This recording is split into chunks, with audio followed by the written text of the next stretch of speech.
Like, I can't hear you, Sean. Call him Shawnee, Sean. I'm like, Sean, I can't hear you. He's like, he spoke out. You're barely 20 years old, and you're traveling all over the place. You're Europe, America, selling records, living this life. I see you everywhere. She's working the scene in New York, you guys. How are you dealing with all of this? Foxy Brown, born on September 6, 1978, came straight out of Brooklyn, New York, the heart of hustle and rhythm. From just 8 years old, she was already diving into music, with her mom making sure she and her brother Gavin were enrolled in community music classes in Brooklyn. That's where the fire started to spark. By the time Foxy hit 14, she was already stepping into the spotlight, joining those gritty local talent shows run by the well-known producers at the time, the Trackmasters. These weren't just any showcases. They were a real shot for young artists to be seen. Funny enough, that's the same kind of scene where 50 Cent first crossed paths with them too. The Trackmasters were all about scouting hidden talent, looking for that next big name to shake up the game. When Foxy Brown hit that stage for one of their talent shows, she didn't just perform, she owned it. She walked away with first place, leaving everyone talking. The Trackmasters, who had already worked with big legends like Nas, Jay-Z, and Mariah Carey, couldn't ignore her star power.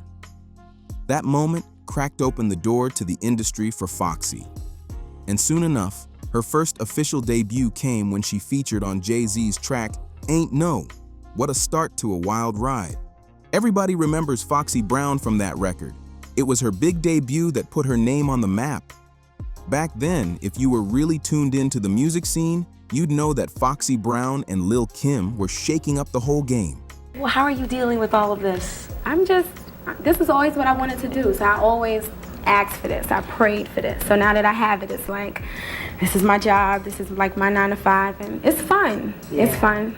I'm young, I'm energetic, so it's cool. They weren't just rappers. They were trendsetters, bringing a bold new image of confident, unapologetic black women straight into urban culture. Both Foxy and Kim hit the industry around the same time, and they stood out for the way they blended power, beauty, and raw attitude. They pushed boundaries and made people talk. Their presence was impossible to ignore. The industry loved it too, because at that time, the formula for mainstream crossover success was all about shock value and allure. Labels often pushed female artists to highlight their sensual side if they wanted to break into the pop charts, and Foxy was no exception. While Lil' Kim's lyrics were a little more daring, Foxy brought a different kind of energy, one that felt sleek, fierce, and naturally confident. She had that I'm in control vibe that made her stand out every time she touched the mic. When Foxy Brown dropped her debut album, Il Na Na, everything changed. That project stamped her name in hip-hop history. The album didn't just make noise, it exploded. Suddenly, Foxy wasn't just a Brooklyn girl chasing a dream. She was sitting right next to the industry's biggest stars. Not only did she shine on her own, but she also teamed up with LL Cool J for his track I Shot Ya remix, showing she could hold her own next to rap heavyweights. That same era pushed her into the mainstream spotlight, turning her into a household name overnight. Around that time, Foxy was also working closely with Nas and the hip-hop supergroup The Firm, proving she could move in powerful circles. No, you know what you have to tell everybody? I think I have an idea where the name Foxy Brown came from, but I want you to tell everyone. From Pam Grier, the actress, and she's like a mother to me now. And I was raised on her movies, and I liked her whole aura. I liked everything she stood for, and I said, wow, if I ever become a rapper, I would want to be named after her. So I'm like baby Foxy. She's the OG Foxy, so. But things started getting messy when rumors hit the streets about her and Jay-Z having a close relationship. Many people started whispering that Foxy was really young during that time. Some even claimed she was only 16 when they were supposedly involved. Jaguar Wright later spoke on this and said the same thing, though not everyone takes her word as solid truth. Still, the timing raised eyebrows, and folks began connecting dots on their own. The talk had everyone questioning what was really going on behind the scenes. Here's where things take a wild turn, and this part is deep. Back in 2001, something tragic hit Foxy Brown's life hard. That year, one of her relatives lost their life in the American Airlines Flight 587 crash, a heartbreaking disaster that claimed 265 lives in total. One of those victims was family to Foxy, and the whole thing shook her world. Now, people have thrown around all kinds of theories about this, saying celebrities always gotta give something up when they reach a certain level of fame. Some even tried to connect this tragedy to that idea. But let's be real. Yeah, I know. I was reading. You were raised in church. Yeah. My mom is a school teacher, and my mom and dad are from a West Indian background from Trinidad. So we have like still those morals in the house and those little. Yeah. How could anyone have seen something like that coming? It's one of those situations that leaves you wondering, even if it sounds impossible to believe. What's even more surprising is how everything seemed to connect during that same period. Foxy Brown appeared on a major magazine cover next to Kanye West, LeBron James, and Jay-Z, a powerhouse lineup. This was right around the time the roc-a-fella empire started breaking apart, with Jay-Z and Dame Dash going their separate ways. Jay-Z was forming his new version of roc-a-fella, and Foxy was still closely linked to him, riding through the chaos of that transition. Then, not long after, Foxy faced another personal storm. She suddenly lost her hearing around 2004. She even went public about it during an interview, opening up about the struggles she was dealing with at the time. She mentioned Jay-Z too, hinting that their bond went deeper than what people saw on the surface. Everything happening back to back made fans wonder what was really going on behind that confident image she always showed. So, let's get into this part, because it's wild. There was an old article floating around that stirred up a lot of noise about Foxy Brown and Jay-Z's past connection. The piece claimed that Foxy had opened up at a baby shower, allegedly talking about her history with Jay-Z. According to that report, she supposedly told someone that she lost her virginity to him when she was just 15 and he was 27, and also said he had secret relationships behind the scenes. It was funny because I had a fit, like the editor-in-chief at that time, Danielle Smith, and I were, cool friends, and I felt that cover was too, I wanted to change my image and go in a different direction, and she put that on the cover, and I had a fit, and everybody loved it, and I'm like, but they don't see, that's just, another point that I wanted to bring up. People don't see anything else but what you're selling and what you're portraying, so I guess, it worked. The article, which surfaced around 2013, didn't stop there. It even mentioned crazy accusations involving a robbery, a tape, and rumors about health issues. The story spread fast online, and people were shocked. Once those claims reached Jay-Z, things supposedly took a strange turn. Not long after, Foxy suddenly lost her hearing. According to what was being said back then, she allegedly got into a fight. Someone hit her around the ear, and that's when her hearing issues began. That became the version of the story that kept circulating, even though no one really knew the full truth. What made it even more interesting is that Foxy later sat down for an interview with Combat Jack, where she completely retracted the whole thing. She said the statements being spread weren't true and that a lot of what people believed had been twisted. It left everyone wondering what had really gone down. Was it all just gossip gone too far, or was there more to the story that never came out? After all the chaos and headlines, Foxy Brown started stepping back from the spotlight. But not because she wanted to fade away. Her hearing loss changed everything, and she had to face one of the hardest battles of her life. Imagine being one of the most confident voices in hip-hop, then suddenly losing the ability to hear your own music. It was devastating, but Foxy didn't let that stop her, not for long.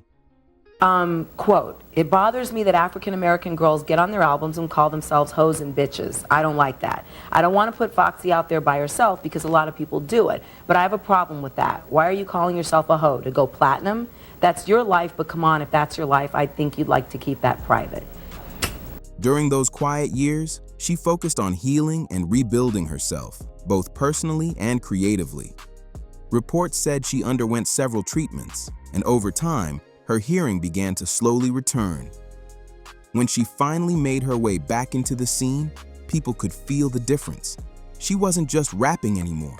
She was fighting. Her energy had shifted, and she carried the kind of strength that only comes from surviving something major.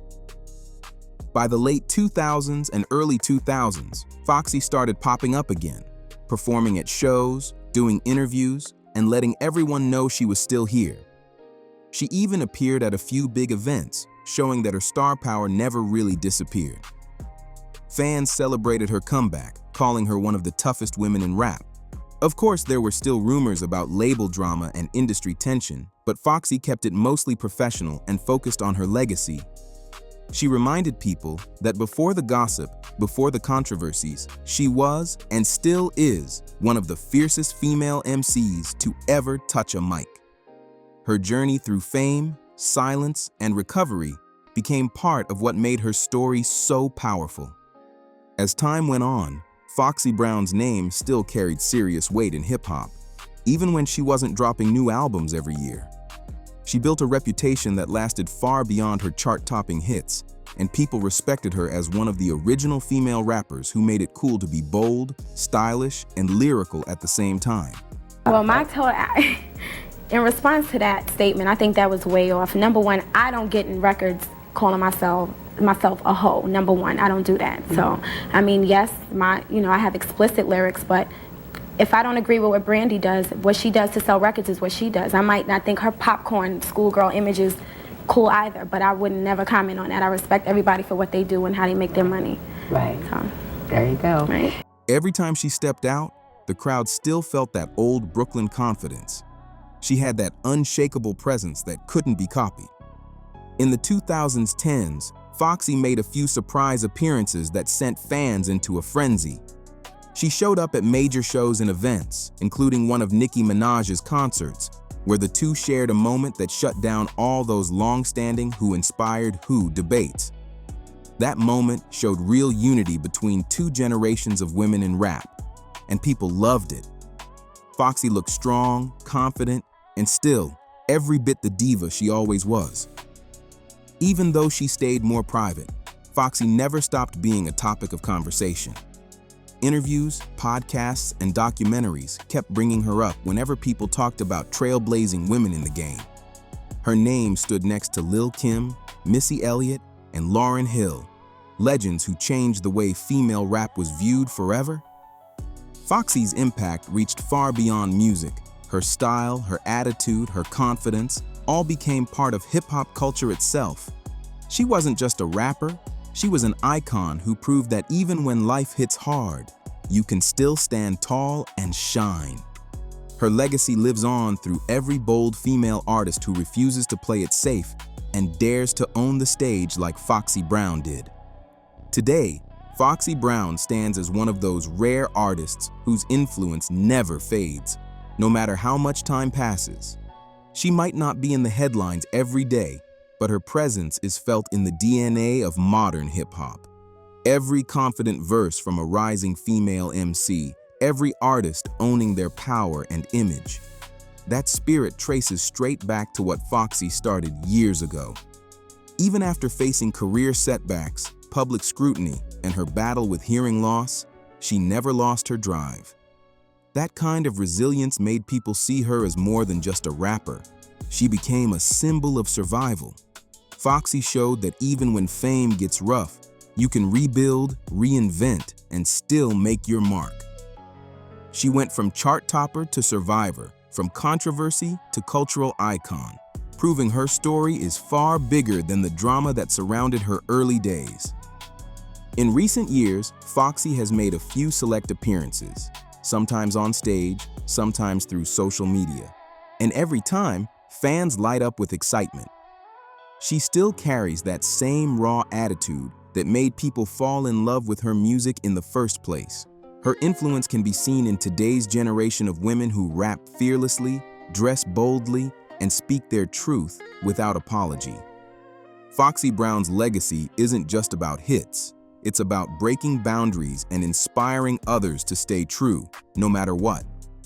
From the streets of Brooklyn to global fame, her story is one of resilience, power, and undeniable talent. Foxy didn't just leave a mark on hip-hop, she carved her name in it forever. Since then, Foxy Brown has mostly stayed quiet, almost like she vanished from the spotlight on purpose. She's been on a long hiatus, keeping things low-key and staying out of the chaos that usually comes with fame. But there's something interesting about her silence that's had fans talking for years. When an artist doesn't go along with the people running the industry, things can get tough, real tough. Some believe that when you don't play the game, doors start closing and opportunities suddenly disappear. It's wild because artists like Lil' Kim are still out there performing, showing up at events, and keeping their names buzzing. But with Foxy, it's been mostly silence. Now, some folks think that might not be by choice. There's talk, just talk, that Foxy could have been under strict agreements like NDAs or gag orders, which can legally stop someone from speaking on certain things. Maybe she said a little too much in an interview, and that led to her stepping away. Whatever the case, her quietness feels like it has a story behind it, one the public's never fully heard. When it comes to the industry, it's no secret that power moves happen behind closed doors. Sometimes people get offered deals that sound almost too good to be true. Sign this paper and you'll be taken care of for life. But what most don't realize is that those papers can come with serious strings attached. Once you sign, your freedom to speak or even move a certain way can vanish, just like that. Many artists have gone down that road, agreeing to the terms just to keep their careers alive, then staying quiet until those contracts run their course. And honestly, Foxy Brown's situation doesn't seem all that different from what we've seen with newer names in the game. It's like a pattern. Fame comes fast, but silence always follows. Now that doesn't mean Foxy didn't earn her spot. She worked hard and played her role like anyone else trying to survive in a cutthroat business. But it's clear that sometimes the people behind the scenes want to control who gets to speak and who gets muted. Foxy Brown's journey reminds us how deep the music industry really goes, full of power, deals, and untold stories. If you enjoyed this breakdown, make sure to like, subscribe, share, and drop a comment. Let's keep this conversation going.